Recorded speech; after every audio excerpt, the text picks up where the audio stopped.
Muy bien, entonces bienvenidos a nuestra última hora de esta semana número 10 y además esta de última clase del año 2021. Por si después me emociono mucho por ahí dando la clase, quiero comenzar deseándoles una feliz Navidad, lo mejor que el 2022 sea lo mejor posible, que sea por fin un año que digamos, caramba, me fue mucho mejor que el año anterior para nosotros y para Venezuela. Y por supuesto, se cuidan muchísimo, por favor, para que regresen así completitos como se están yendo de vacaciones en este año 2021, ¿sí? Entonces, bueno, haciendo todos esos votos porque pasemos todos unas navidades muy sabrosas, sigamos con la materia. Les decía que ese ingreso nacional al cual ya lo hemos hecho los ajustes de lo que se ganaron nuestros residentes en otras economías y se trajeron, y le hemos restado lo que los no residentes en esta economía, en sus empresas que crearon aquí o en su actividad laboral que hicieron aquí, se llevaron de esta economía. Falta un ajuste muy importante para convertirlo en el ingreso nacional disponible, en ese monto que finalmente tenemos una parte para consumirlo, obviamente la mayor parte, y la parte que como sociedad completa no consumimos, pues es el ahorro, ¿ok? O sea, la parte del ingreso que no se consume es el ahorro. Obviamente, ese ahorro va a ir canalizado, como lo hemos visto, al sistema financiero. Una parte va a ir a el mercado del dinero y otra parte va a ir a los otros mercados o al mercado de valores o de los otros activos financieros distintos al dinero, ¿ok? Entonces, ¿de qué estamos hablando? Estábamos hablando de las transferencias corrientes. ¿Qué es una transferencia corriente?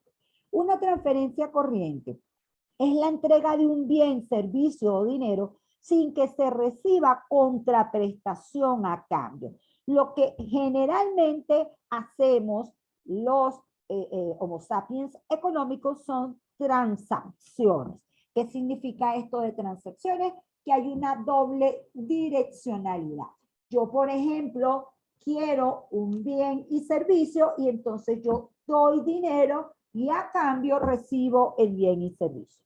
Cuando hablamos de una transferencia es porque el canal va en una sola dirección. Alguien está entregando un bien, un servicio o dinero y no está esperando recibir de contrapartida nada a cambio.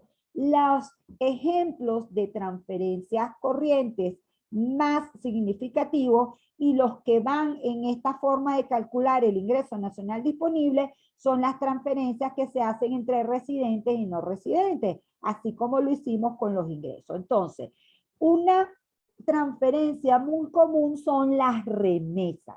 ¿Qué son las remesas? Son ese ingreso que recibe una economía, ¿verdad?, del resto del mundo en forma de donación, sin que haya ninguna contraprestación. Generalmente, ¿por qué ocurre eso? Porque, bueno, alguna persona de esta economía se fue a otra economía, se convirtió en residente de esa economía, pero mantiene vínculos familiares con la economía de origen. Y entonces, obviamente, manda remesas, manda dinero, manda bienes, manda servicios a esas personas que tienen esa economía.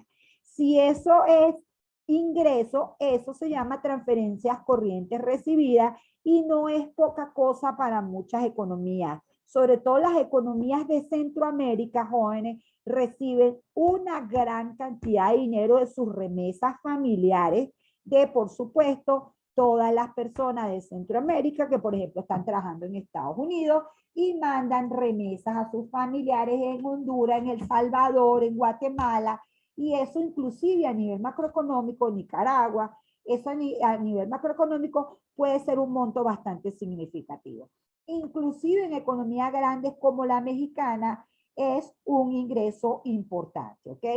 En el caso de la economía venezolana, inclusive es un indicador de medir la catástrofe de lo que nos ha pasado como economía. ¿Por qué? Porque nosotros llegamos a tener un ingreso petrolero que fue holgadamente 90.000, 100.000 millones de dólares, pero luego del derrumbe o del colapso de la empresa petrolera, probablemente nuestros ingresos por exportaciones ahorita estén rondando los 10.000, los 12.000 dólares, ahorita, pero llegaron a ser hasta de 8.000, y las remesas familiares, lo que los venezolanos están en otros lados y están mandando a Venezuela, ya pueden estar por el orden de los 3.000 millones de dólares. Entonces, fíjese todo el cambio tan dramático. Cuando nosotros teníamos esas exportaciones de 90.000, 95.000 millones de dólares, más bien eran transferencias corrientes pagadas. En todos los años 70, más bien 70, 80 fueran transferencias corrientes pagadas. ¿Qué significa esto? Que personas del resto de América Latina, personas de Europa, sobre todo en la época después de en plena guerra mundial, la Segunda Guerra Mundial, se vinieron a Venezuela, trabajaban en Venezuela, se convirtieron residentes de esta economía y mandaban remesas a sus familiares en el resto del mundo, ¿ok? Entonces, este es un concepto que puede ser muy importante. Hay otro tipo de remesas que también, perdón, otro tipo de transferencias corrientes que también puede ser muy importante y que tiene que ver con todas esas ayudas que se dan o que se reciben cuando hay una catástrofe, ¿cómo se llama? Climatológica, natural, pues. Un huracán, un terremoto, ese tipo de desafortunados eventos terminan necesitando de la ayuda internacional y entonces la economía que lamentablemente tuvo el suceso recibe muchas transferencias corrientes en forma de medicina, en forma de ropa, en forma de médicos o de cualquier otro tipo de personal que viene a auxiliar en esa economía. Obviamente, para esa economía, una transferencia corriente recibida es un ingreso y para las economías que estén mandando esos recursos es una transferencia corriente pagada, ¿ves? Entonces, finalmente, para llegar al concepto del ingreso nacional disponible, sumamos lo que hayamos recibido como transferencias del resto del mundo y restamos lo que nosotros como economía le hayamos dado de transferencias al resto del mundo. Fíjense que en este caso veníamos de un valor de 92 y ahora el ingreso se convierte en un valor de 96. ¿Qué ha pasado? Que esta es una economía que recibe ingresos por concepto de transferencias corrientes, puede ser un alto contenido por remesas o por el concepto de que sea, pero recibe esa donación que está ahí, ¿sí? Y por el contrario, pues da menos en concepto de transferencias a otra parte del mundo. Entonces, finalmente, eso nos permite saber de esta economía cuánto fue el ingreso nacional que dispuso esa economía. Y como hemos dicho antes, esa actividad se destina a dos cosas. Una, al consumo, ¿ok? Y entonces, la diferencia entre ese ingreso nacional disponible y ese consumo es el ahorro. Y ese ahorro va al sistema financiero.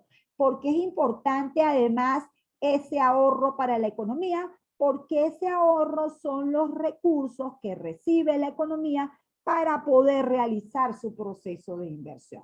Y ese proceso de inversión es el que permite ampliar la capacidad de producción año tras año y que año tras año seamos capaces de generar más producción de bienes y servicios, ¿ok? Entonces, este es el circuito del que hemos estado hablando en la primera parte y realmente las cuentas nacionales lo que son es la cuantificación de este circuito, ¿sí? Tenemos la generación del ingreso por aquí con sus variables claves.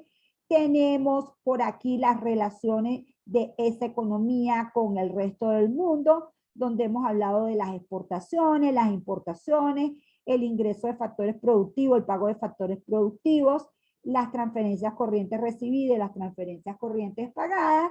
Hemos hablado de que este es un flujo donde ocurre por un lado el flujo de bienes y servicios, el flujo monetario, de manera que la producción es una cara y el ingreso es la otra cara, y entonces ese ingreso es lo que viene a esta parte financiera que está aquí. Una parte para comprar, ¿verdad?, los bienes y servicios, otra para ahorrarlo, y ese ahorro va al sistema financiero.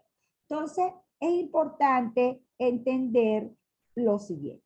La macroeconomía, entonces, va a tener una esfera real, una esfera donde ocurren las transacciones económicas.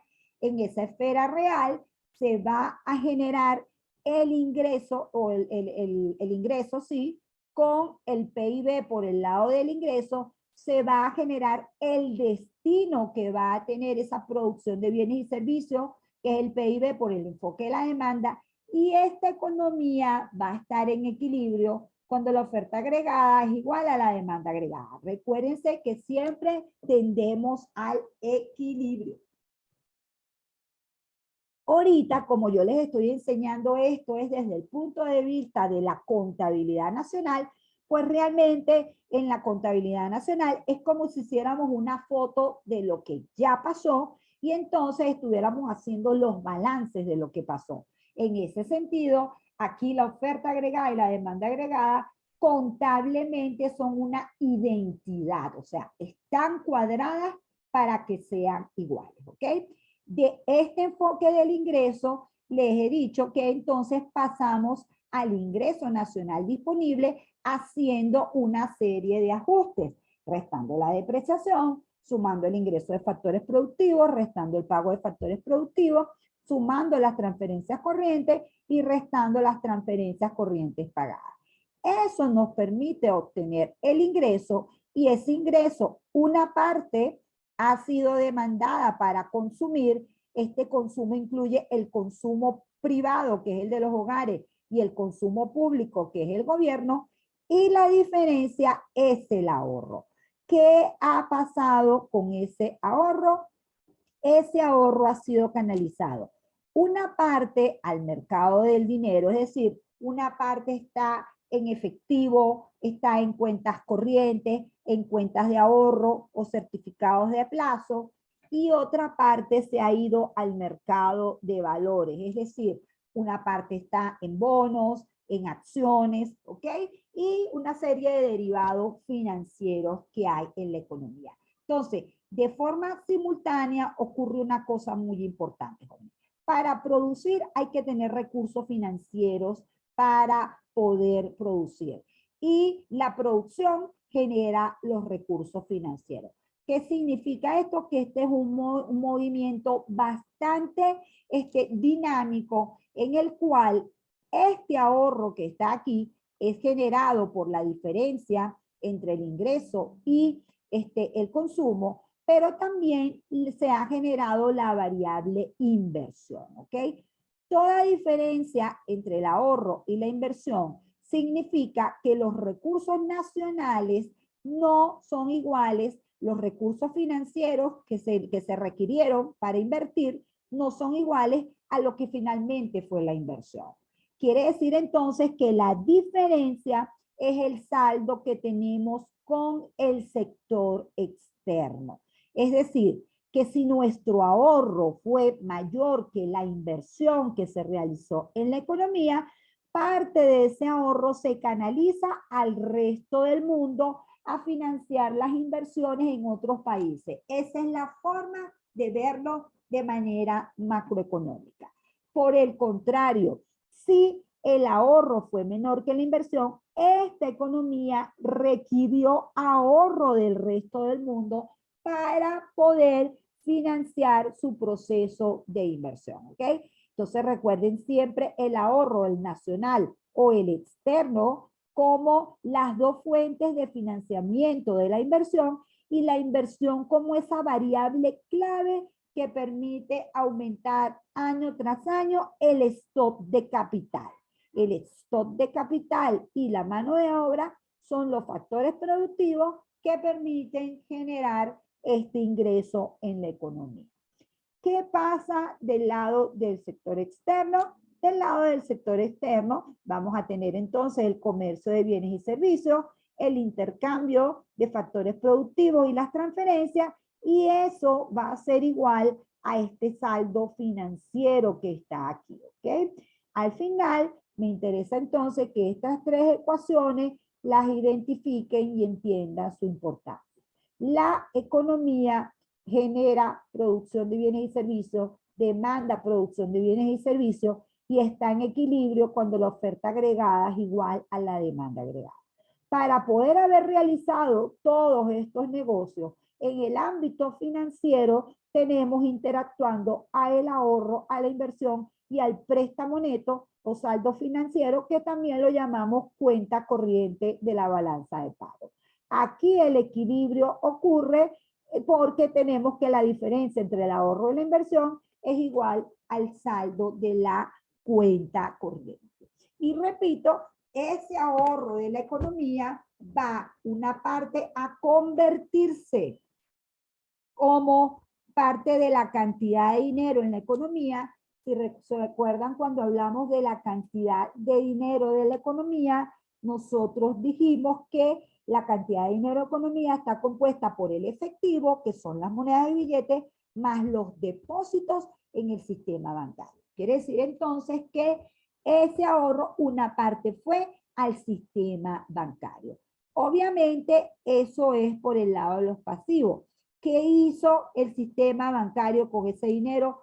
Una parte tiene que estar como reservas internacionales netas, como activos financieros internacionales. Es decir, tiene que estar una parte en oro monetario, otra parte en divisas, otra parte en depósitos, y además todo ese dinero en manos del Banco Central, porque resulta que las reservas internacionales son un activo que garantiza que esta economía pueda honrar sus compromisos con el resto del mundo. ¿Por qué se da esto? Bueno, porque las economías no se aceptan entre ellas monedas nacionales, sino se aceptan monedas aceptadas internacionalmente, y básicamente esas monedas que llamamos divisas son el euro y el dólar. Entonces, una parte de la masa monetaria está en reservas internacionales y la otra ha sido otorgada a préstamos, préstamos que se le han hecho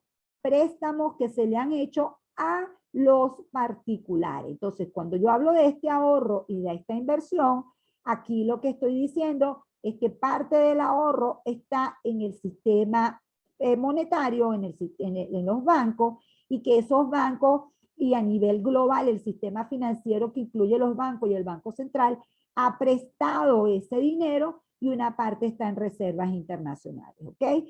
Obviamente esa es la parte del ahorro que ha ido al sistema monetario. Otra parte del ahorro, y que también constituye una fuente de financiamiento, ha ido al mercado de valores. De manera que en economía, en la esfera financiera, se tiene como un gran mercado hipotético, porque obviamente no es un mercado estricto donde se pueda generar todo eso, donde por un lado va a estar los inversionistas que demandan fondos, por el otro lado van a estar los ahorristas, que son los que ofrecen los fondos, y del libre juego de oferta y demanda en ese mercado financiero se va a fijar un precio importantísimo, que es la tasa de interés real, ¿sí? En el mercado de bienes y servicios, reitero, vamos a tener una oferta agregada con pendiente positiva, una demanda agregada con pendiente negativa, y en esa intersección de la oferta y la demanda agregada vamos a tener el nivel de PIB real, el nivel en términos reales. Vamos a tener el nivel general de precios, y obviamente precios por cantidades nos va a dar el PIB nominal, ¿ok? Entonces, de forma resumida, esa es la forma como funciona la macroeconomía, ¿ok? Es muy importante que ustedes entiendan esas relaciones, ¿sí? De allí que capten este mensaje, como se los he dicho, es lo más importante para mí, sobre todo esta última parte que les he dicho, ¿sí? Obviamente, lo que sigue es hablar de el empleo y luego hablar de los precios, ¿ok? Aquí tenemos los precios. Y entonces, bueno, adelantemos en el tiempo que nos queda un poco eso, porque recuérdense que nosotros nos vemos una sola vez a la semana, ¿sí? Entonces, fíjense, estamos hablando de ahora una variable que es el empleo y obviamente por descarte del desempleo. Siempre que se hable de empleo y de desempleo, se está hablando del mercado laboral, ¿sí? Ese mercado donde tenemos una oferta del factor trabajo que lo hacen los hogares y una demanda del factor trabajo que lo hacen las empresas, y allí el libre juego de oferta y demanda va a determinar el salario, ¿ok? Fíjense que siempre estamos hablando del libre juego de oferta y demanda para determinar los precios claves de la economía, porque es que son esos precios las señales que conducen las decisiones de los agentes económicos. Entonces, en este mercado, ¿qué necesitamos como conceptos importantes? Uno, que hay una cosa que es el factor trabajo. ¿Qué va a ser el factor trabajo? La parte de la población que desarrolla tareas productivas. Dentro de esa función, la famosa L. ¿Okay? Luego tenemos un indicador que se llama población económicamente activa o PEA. ¿Qué es eso de la PEA? Que también se llama fuerza laboral. Ahí tenemos que la PEA, la que interviene en el proceso, es la población activa que interviene en el proceso productivo, y pero además se le incluyen los que están buscando trabajo y no lo encuentran. Repito, todos son personas en edad de trabajar con capacidad física y mental para trabajar, y tenemos un grupo que ya está ocupado, que ya está trabajando, y tenemos un grupo que está buscando trabajo y no lo encuentra, es decir, unos desocupados. De manera que cuando hablamos de población activa, hablamos de fuerza laboral, y allí vamos a tener a los ocupados y a los desocupados. Los ocupados obviamente son las personas que reciben una remuneración, las personas que tienen un empleo. Y esas personas las vamos a dividir en ocupados formales y ocupados informales, ¿ok? Dentro de los ocupados formales tienen un trabajo remunerado, aunque se hallen de baja por enfermedad. También incluye a los profesionales que trabajan por su cuenta. En la legislación venezolana, si todavía no lo han cambiado, dice que los ocupados formales son aquellas empresas que tienen más de 5 empleados. Lo importante allí es que esas personas estén suficientemente cubiertas por la legislación laboral. Por eso es que se pone este ejemplo de que, por ejemplo, si se enferman, igual reciben la remuneración. Que si se van de vacaciones, pues también reciben la remuneración. Es decir, tienen una serie de beneficios que da el ser un ocupado formal. Y repito, aquí se incluyen todos los trabajadores que trabajan, todos los trabajadores profesionales que trabajan por su cuenta. Obviamente ustedes serían parte de este grupo de ocupadores formales cuando estén ejerciendo sus funciones o si ya las están haciendo, ¿ok? Dentro de los ocupados informales, pertenece a unidades productivas que no están cubiertas o suficientemente cubiertas por la legislación laboral, ¿ok? Estamos hablando de artesanos, de carpinteros, de personas que prestan servicio doméstico. O sea, estas personas de alguna manera pues están trabajando por su cuenta, pero no están amparados por la legislación laboral. Y eso no tiene nada que ver que quien gana más, quien gana menos, no. Es el tipo de estatus que tiene en cuanto a la legislación laboral. Y luego vamos a tener a los desocupados, que son esas personas que reúnen las condiciones de edad y capacidad física y mental para trabajar, pero que no encuentran ese trabajo, ¿ok? Entonces, ¿cómo medimos nosotros el empleo y el desempleo? Bueno, realmente lo primero que hacemos, porque además recuerden que es un indicador muy importante, un objetivo macroeconómico muy importante, tener una baja tasa de desocupación, y entonces esa tasa de desocupación va a ser lo siguiente, va a ser el coeficiente entre los desocupados y la fuerza laboral. La fuerza laboral va a ser la suma de los ocupados y los desocupados, ¿ok? Entonces, dividimos, tenemos la suma de ocupados más desocupados, eso nos da el denominador. Tenemos arriba los desocupados, esas personas que están buscando trabajo y no lo encuentran, y obviamente lo que hacemos es una proporción.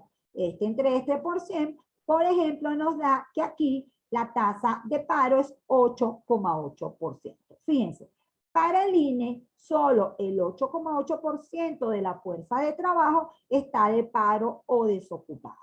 El INE no contabiliza el número de personas de más de 15 años que han abandonado el país y que tienen, el INE no tiene dentro de su estadística los 4 millones de personas que han abandonado el país, y además el INE hace una especie de trampita con una cosa que llamamos población inactiva, y por eso genera una tasa de desocupación de apenas el 8,8%, que si no me equivoco, estos son los datos, no lo puse, pero creo que estos son los datos para el 2017 o para el 2018. Se me olvidó colocar aquí el año, ¿ok? El caso es que si usted busca el Fondo Monetario Internacional, el Fondo Monetario Internacional le dice que esta tasa está cercana al 50%, porque esto es una economía que ya es prácticamente el 25% de lo que era en el año 2003.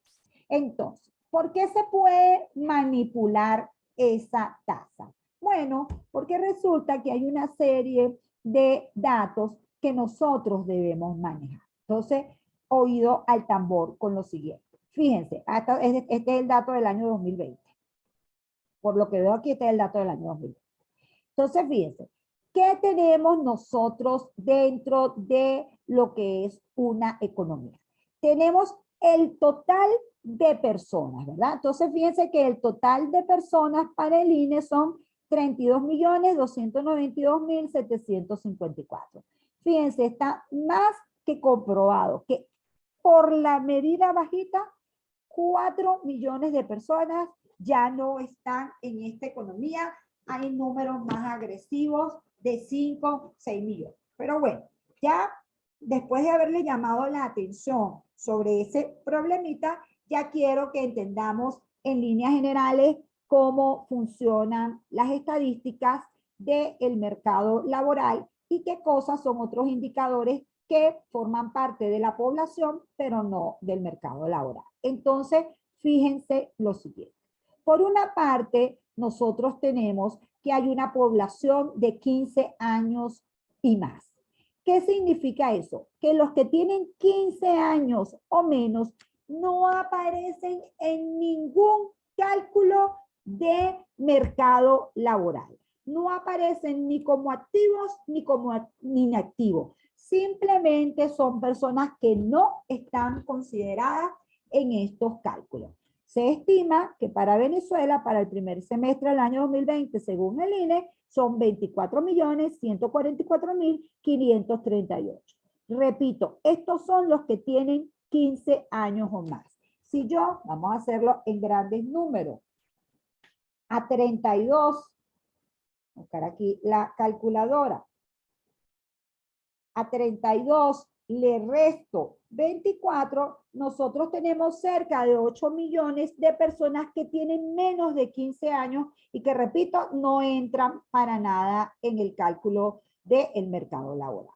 Luego de esas personas que tienen 15 años y más, tenemos una población activa y una población inactiva. ¿Quiénes son los inactivos? Son esas personas de 15 años o más que no se dedican solamente a las actividades de consumo, ¿ok? Aquí vamos a tener a estudiantes, obviamente la mayoría son estudiantes universitarios porque tienen más de 15 años, vamos a tener a las personas que hacen quehaceres del hogar, las que están en su casa, a los que están incapacitados, a los que están pensionados, ¿sí? Todas esas personas forman parte de la población económicamente inactiva. Repito, personas que solamente se dedican a actividades de consumo.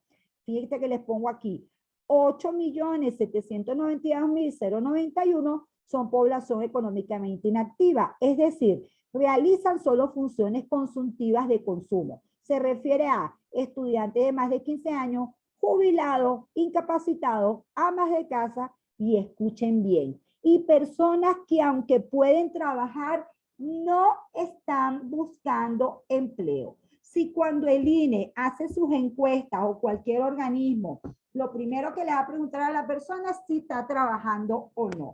Si la persona que dice no, le va a preguntar si ha trabajado en la semana anterior por lo menos más de 1 hora.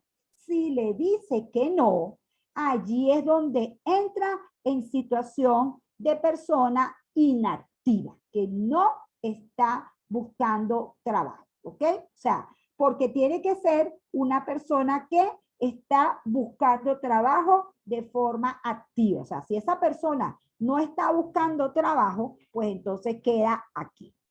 Luego de esa tasa inactiva, repito, de esos 15 años o más, tenemos este número de inactivos y ahora tenemos este número de activos que es con el que hemos trabajado aquí arriba. Bueno, que no queda arriba, sino aquí abajo. Que es con, bueno, que es con el que hemos trabajado aquí arriba. 15.352.447. Espero que me coincida. Sí, ¿ok? Entonces, fíjense, de este tenemos los ocupados, ya les dije, las personas que están contratadas, los desocupados, y esos desocupados, el INE los desagrega en 2 categorías. Los cesantes, que son esas personas que están cesantes, pero están buscando trabajo, y las personas que están buscando trabajo por primera vez. ¿Ok? Ambos forman parte de esa tasa desocupada.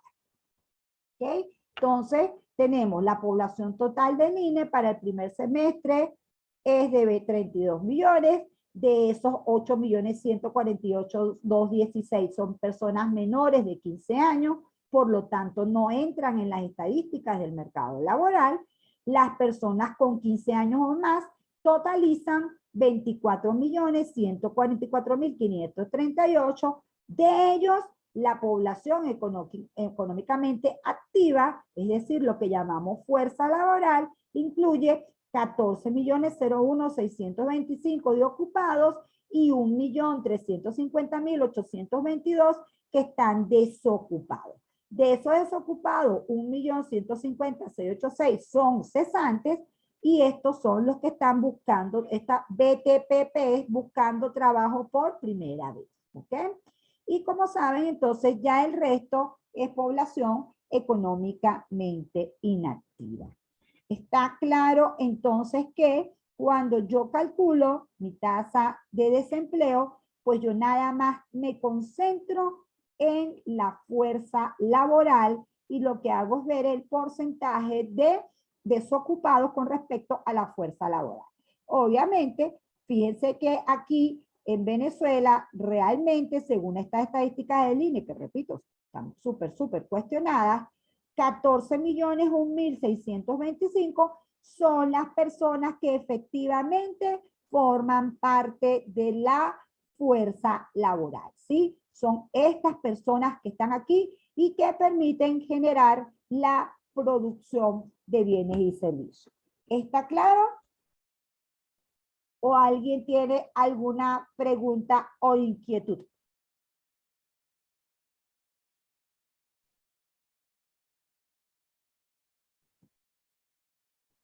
¿No?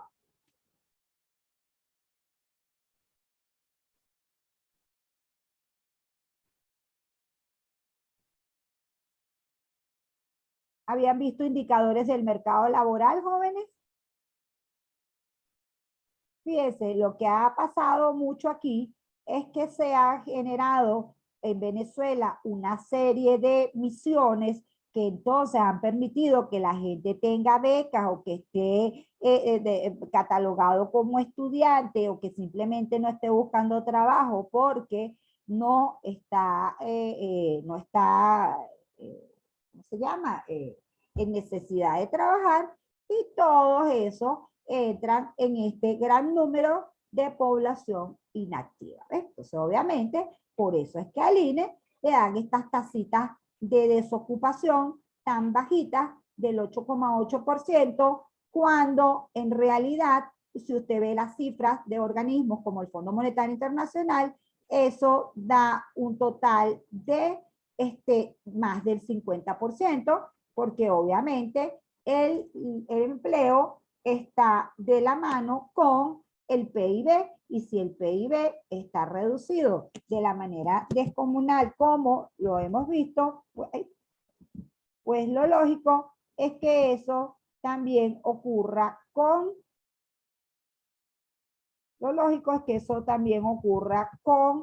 el indicador de desempleo. Entonces, bueno, obviamente eso es parte de los tremendos problemas de calidad de vida que tenemos las personas. Vuelvo a repetir por última vez, ¿hay alguna pregunta?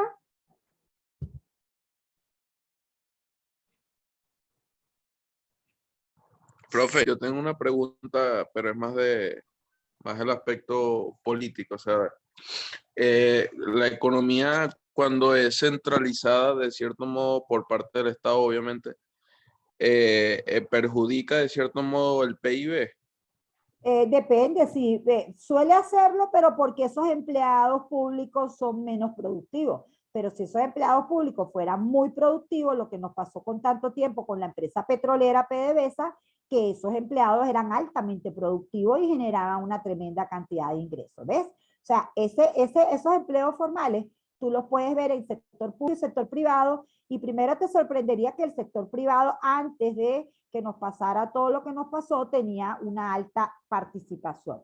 Te voy a colocar para buscar el sector privado y el sector público, cómo está esa desagregación, pero que te digo, por mucho tiempo con PDVSA, pues ese pequeño grupo de personas, que eran nada más como 40,000 personas, pues generaba una renta tremenda que le daba una calidad de vida al resto de la población. ¿Sí? Entonces, todo depende de la productividad del trabajador, no tanto de qué sector viene. Ahora, que vengas del sector público tiende a generar problemas de productividad, esa es otra harina de otro costal. ¿Sí?